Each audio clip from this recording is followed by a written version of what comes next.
Coach, you mentioned emotional first game, but for Vic, it's been, the first Yeah, game in a sure, long time. sure. Anything that you said to him, and how important was it that he got going early, hit his first shot? Well, you guys who were here at the last game, he was really nervous in our exhibition game. I mean, and it's because he cares. It's not because he's nervous about what kind of player he is. He just was, like you said, he hadn't played in a year and a half or what it was. And I was so glad we had that game to kind of get that out of his system.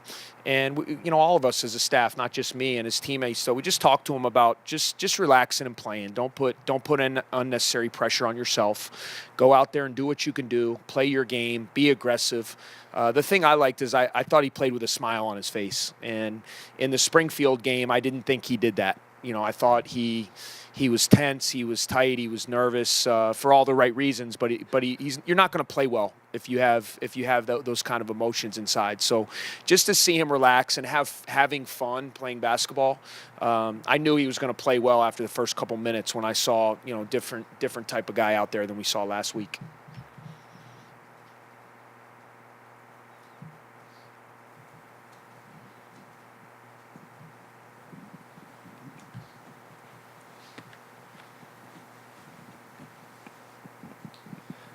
And in terms of Isaiah, seems like a guy who really just kind of has a swagger about himself, just kind of carries himself, real confident with the ball. What do you think that brings for your team off the bench, and has he always been that way ever since you started recruiting him? Yeah, well, I mean, if you score 2,700 points or whatever he did in high school, you got to have some confidence and some cockiness and some swagger, and I love that. I mean, because it's not in a bad way. He just believes he's really good. And, you can get on him. He's coachable, and it doesn't affect his play. He's always on to the next thing. And, certainly with a guy like that, you're going to have to live with at times a few bad shots, a few mistakes, especially as a young player.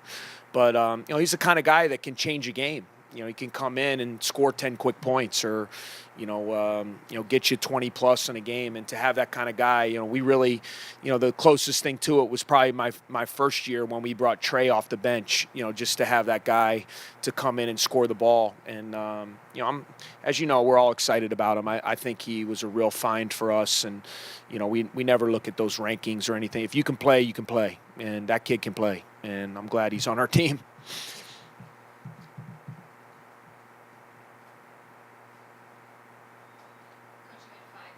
Figures with 21 assists. What does that say about the offensive mentality of this team? Yeah, well, we have to share the ball to be good. For us last year, if you look at I think we were one of the nation's leaders in assists per game.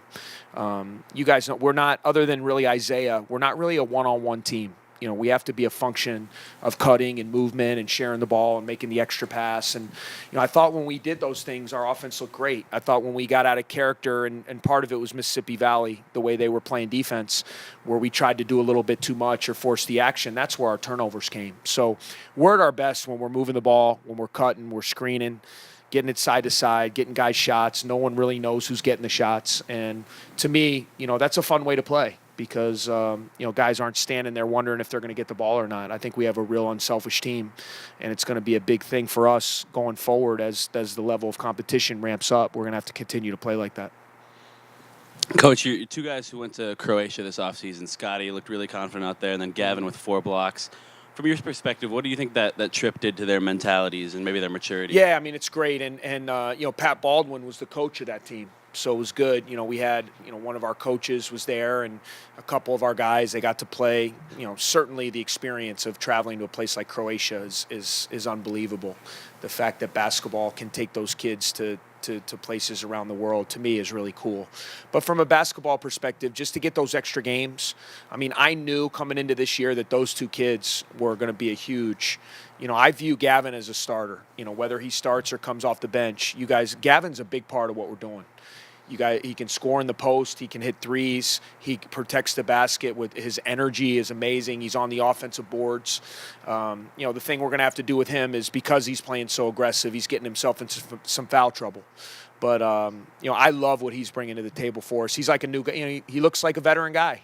And it's funny, when we recruited both Scotty and Gavin, when you look in the Big Ten, there were certain programs that would always kind of have kids maybe that didn't do too much their first couple years. And then all of a sudden, as juniors and seniors, you're like, where's this guy coming from? Like, who is this guy? And I always felt like when we got those guys that by the time they got older and their bodies matured, and I was hoping by their junior year that both those guys would be ready to be impact guys. And I think they are. And now it's up to them to go out and do it. Jordan kind of played that third guard behind Trey and Bryant, and now with Isaiah coming in, what do you sort of see his role being in the rotation? Isaiah's role or no, Jordan's role? Yeah, Jordan is, Jordan's a glue guy. I view him like a Sanjay-like player. We have Sanjay kind of on the front line that does our dirty work. He's our glue guy, and it was great to see Jordan hit a couple threes. But Jordan's value for us is with his toughness, his defense, his grittiness. He's got a great voice. He's a vocal guy. You can play him a little bit as a point. He's strong enough to play as a two. So, again, tonight was just one of those nights. It's hard. I'm not down on any of our guys. I need them all to be ready, and it's a good problem for a coach to have when you have a lot of guys who can help. And that's where our attitude as a team is we got to be selfless. It might be a night where, Jordan might get in there and have it going. Maybe Isaiah doesn't play as much, or Gavin comes off the bench and plays really well and Sanjay's not out there. And our guys have to accept that and know that it's all about what we're doing as a team and us being out there winning. So I wouldn't put too much stock into tonight. It was difficult with the matchups. Again, I want to get Barrett in there more, and he will get in there more once we play more traditional teams. This was it was a tough game. You're playing 5 guards and they're trapping all over the floor.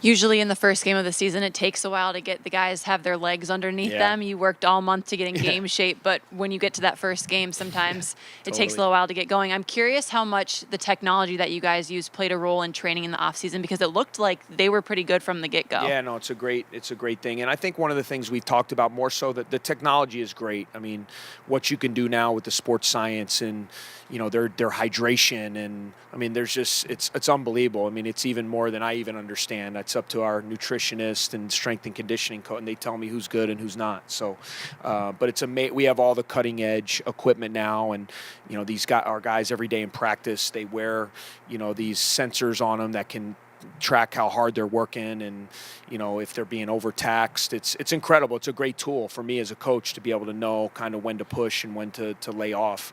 I think the main thing with tonight, I think what happens in the first game is because you're so ramped up, you have a tendency to play the game emotionally before the game starts. Like all day, you're fired up, you can't sleep, and then you get to the game and you're dead because you've been wasting energy all day long. And we really tried to talk to the guys this morning when we got together about, don't play the game until 7 o'clock. Let's relax. We're all excited. We're all juiced up. We're all ready to go. Let's be ready to be shot out of a cannon at 7. And I thought for the most part they did a good job of that.